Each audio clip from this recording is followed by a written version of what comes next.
Ya pemirsa, mari kita simak bersama informasi terpopuler dari situs cnbcindonesia.com sepanjang hari ini. Kita langsung saja ke informasi yang pertama.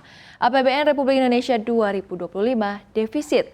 Menteri Keuangan Purbayayudi Sadewa mengungkapkan defisit anggaran pendapatan dan belanja negara atau APBN hingga akhir Desember 2025 meningkat menjadi hampir 3% dari produk domestik bruto. Dalam konferensi pers APBN kita, Purbaya menyebut defisit APBN per Desember 2025 mencapai 695 triliun rupiah atau 2,92% dari PDB. Angka ini lebih tinggi dibandingkan tahun sebelumnya yang berada di level 2,3%. Menurut Purbaya, peningkatan defisit dilakukan sebagai bagian dari kebijakan kontrasiklus untuk menjaga ekonomi tetap tumbuh. Pemerintah memilih memberi ruang defisit agar aktivitas ekonomi tidak tertekan. Purbaya optimistis pada 2026 defisit dapat ditekan seiring membaiknya fondasi dan momentum ekonomi dengan target pertumbuhan sekitar 5,4% atau bahkan lebih tinggi. Sementara itu keseimbangan primer tercatat defisit 180 triliun rupiah. Pendapatan negara mencapai 2.756 triliun rupiah ditopang oleh penerimaan pajak, kepabeanan, dan juga cukai serta PNBP. Adapun belanja negara terrealisasi sebesar 2.602 triliun rupiah hingga akhir tahun 2025.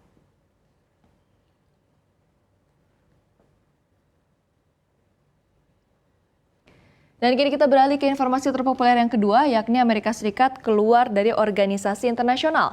Pemerintah Indonesia menyatakan keprihatinan atas rencana Presiden Amerika Serikat Donald Trump menarik Amerika Serikat dari puluhan organisasi perserikatan bangsa-bangsa dan juga lembaga internasional. Kementerian Luar Negeri Republik Indonesia menyebut langkah tersebut berpotensi menekan multilateralisme dan tatanan dunia yang berbasis kerjasama internasional. Juru bicara Kemlu RI, Yvonne Mewengkang, menegaskan Indonesia mencermati secara seksama rencana penarikan Amerika Serikat tersebut. Pemerintah menilai semangat multilateralisme, kesetaraan, dan inklusivitas tetap penting dalam menghadapi berbagai tantangan global.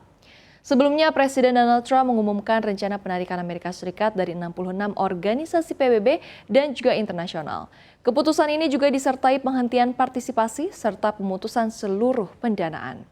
Daftar tersebut mencakup sejumlah lembaga non-PBB seperti panel antar pemerintah tentang perubahan iklim atau IPCC, serta sejumlah entitas PBB termasuk Konvensi Perubahan Iklim dan Dana Kependudukan PBB. Kebijakan ini melanjutkan langkah Amerika Serikat menarik diri dari Organisasi Kesehatan Dunia dan Perjanjian Iklim Paris yang dinilai berdampak pada upaya kerjasama global.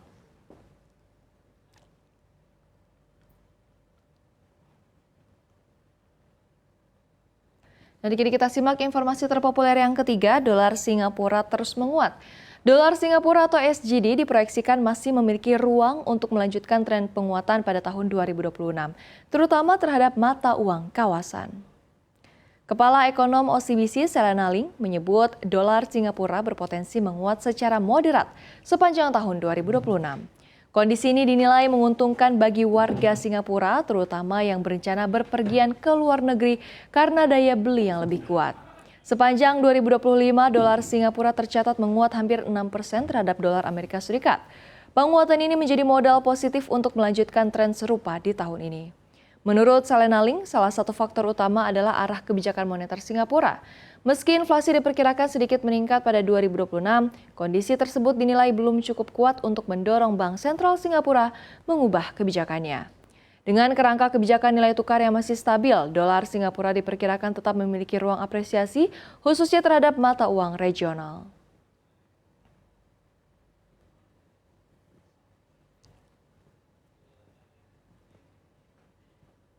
Dan kini kita ke informasi terpopuler yang terakhir atau yang keempat, Zelensky desak Amerika Serikat culik pemimpin Muslim.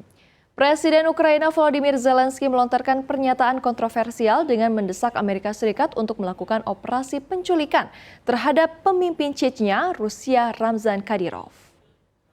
Zelensky menilai langkah tersebut akan memberikan tekanan kuat kepada Presiden Rusia Vladimir Putin sekaligus mendorong berakhirnya konflik di Ukraina.